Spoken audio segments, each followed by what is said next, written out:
All right, Matt, so what's your solution? There's a lot of people, especially in China, who are saying, it's okay, China's got this, we're doing this zero COVID thing, we value our aged, we value all of these people with mitigating factors and all of this stuff. And so what's your solution, Matt? And this is my solution. This is my solution. It's just me, just a little guy here. I'm not here to castigate China. I'm a big supporter of much of China. Like, I really loved the time I had there, the people who I spent time with. I still want China in my life in the future. But I see this as sort of a turning point. And I see China really missing the ball here in general. And not just Shanghai, other places. So what do I think? I think that China should...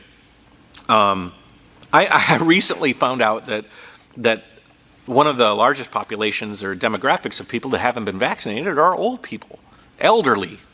The most needed to be vaccinated, and they're not. So, number one, there needs to be a program to take care of these people in a vaccination environment. Like, get them vaccinated.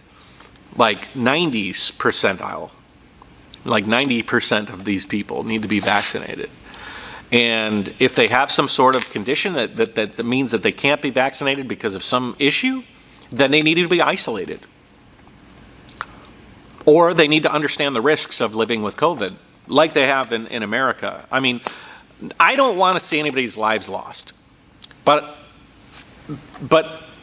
we're living in a sort of a post-COVID world now. And the whole world is starting to open up, except for China, who is continuing to lock down. And most of the asymptomatic cases, or even the symptomatic cases, are very mild with Omicron. And sure, I understand that a lot of the cases in America that would have been the worst have died. And so there's a reasoning in China that's like, well, America lost all the people that they really needed to focus on protecting, or everybody's gotten it already, and we don't want to go down that road. And I understand that. But COVID ain't going nowhere. So you're going to have to start learning to live with it. And so what I would have thought, if I was China, was building much better quality facilities in every province. Have a COVID center built geographically according to populations. Big ones. Everywhere. Building a staff of on-call nurses, doctors, and food people. Just a staff of people that are on call, ready to go to accommodate cases that need to go to the hospital. Like build an army. China can do it. Build an army of these people who are ready to take care of the people that need to be taken care of. Do a better job of allowing people to stay at home if they're asymptomatic. Listen, China already has a great system in place for finding the people who have COVID, for testing and making sure that they know. But if you're asymptomatic, you shouldn't be taxing a system that looks woefully unprepared anyways.